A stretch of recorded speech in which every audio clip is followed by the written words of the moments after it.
إلا الله محمد رسول الله لا إله إلا الله محمد رسول الله. السلام علیکم پیارے دوستو، بسم اللہ الرحمن الرحیم. شروع اللہ کے نام سے جو بڑا مہربان نہایت رحم کرنے والا ہے. امیر المومنین حضرت عمر فاروق رضی اللہ تعالی عنہ کی شہادت کا واقعہ. محترم عزیز دوستو، جس دن آپ رضی اللہ تعالی عنہ کی وفات ہوئی وہ تاریخ یکم محرم الحرام تھی. حضرت عمرو بن محمود رضی اللہ تعالی عنہ فرماتے ہیں کہ جس دن حضرت عمر بن خطاب رضی اللہ تعالی عنہ پر حملہ کیا گیا اس دن میں وہی موجود تھا. حضرت عمر بن خطاب رضی اللہ تعالی عنہ نماز فجر کے لیے صفیں درست کروا رہے تھے. میں بھی آپ رضی اللہ تعالی عنہ کے بالکل قریب کھڑا تھا. ہمارے درمیان صرف حضرت عبداللہ بن عباس رضی اللہ تعالی عنہ حائل تھے. حضرت عمر بن خطاب رضی اللہ تعالی عنہ صفوں کے درمیان سے گزرتے اور فرماتے جا رہے تھے کہ اپنی صفیں درست کر لو. جب آپ نے دیکھا کہ صفیں بالکل درست ہو چکی ہیں اور نمازیوں کے درمیان بالکل خلا نہیں رہا اور سب کے کندھے مل چکے ہیں تو آپ رضی اللہ تعالی عنہ آگے بڑھے اور تکبیر تحریمہ کہی. آپ کی عادت تھی کہ صبح نماز میں اکثر سورہ یوسف اور سورہ نحل میں سے قرات فرماتے. آپ پہلی رکعت میں کچھ زیادہ تلاوت فرماتے تاکہ بعد میں آنے والے بھی جماعت میں شامل ہو سکیں. ابھی آپ نے نماز شروع کی ہی تھی کہ ایک مجوسی غلام جو پہلی صف میں چھپ کر کھڑا تھا اس نے موقع پاتے ہی ایک دودھاری تیز خنجر سے آپ رضی اللہ تعالی عنہ پر حملہ کر دیا. حضرت عمر بن خطاب رضی اللہ تعالی عنہ کی آواز سنائی دی کہ مجھے کسی کتے نے کاٹ دیا ہے. وہ مجوسی غلام حملہ کرنے کے بعد پیچھے پلٹا اور بھاگتے ہوئے 13 نمازیوں پر حملہ آور ہوا جن میں سے 7 شہید ہو گئے. ایک نمازی نے آگے بڑھ کر اس پر کپڑا ڈالا اور اسے پکڑ لیا.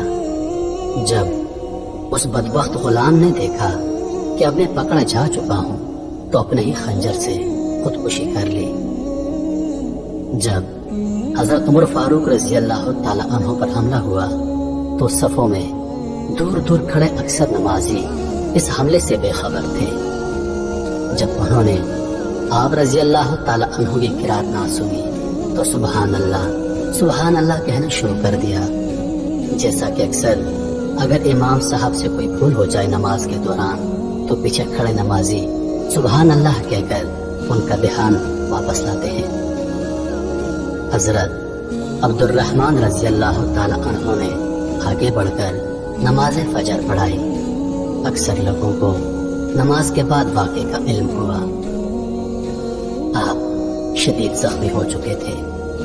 آپ نے حضرت عباس رضی اللہ تعالی عنہ سے فرمایا اے عباس معلوم کرو مجھے کس نے زخمی کر دیا ہے. آپ باہر گئے.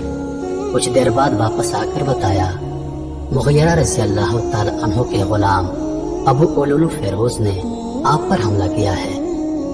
آپ رضی اللہ تعالی عنہ نے فرمایا وہی غلام جو لوہار تھا. حضرت ابن عباس رضی اللہ تعالی عنہ نے جواب دیا جی ہاں. آپ نے کہا اللہ عز و جل اسے غارت کرے، میری اس سے کوئی دشمنی نہیں تھی بلکہ میں نے اسے نیکی کی دعوت دی تھی. میں تو اس کے ساتھ بھلائی کا خواہاں تھا. اللہ عز و جل کا شکر ہے کہ میں کسی مسلمان کے ہاتھوں زخمی نہیں ہوا. پھر آپ رضی اللہ تعالی عنہ کو گھر لے جایا گیا. حضرت عمرو بن محمود رضی اللہ تعالی عنہ فرماتے ہیں کہ ہم لوگ بھی آپ رضی اللہ تعالی عنہ کے گھر کی طرف چل دیے. لوگوں پر مصیبتوں کا پہاڑ ٹوٹ پڑا تھا. کوئی اس سے پہلے کبھی بھی ایسی پریشانی اور مصیبت سے دوچار نہ ہوئے تھے. لوگ آپ رضی اللہ تعالی عنہ کو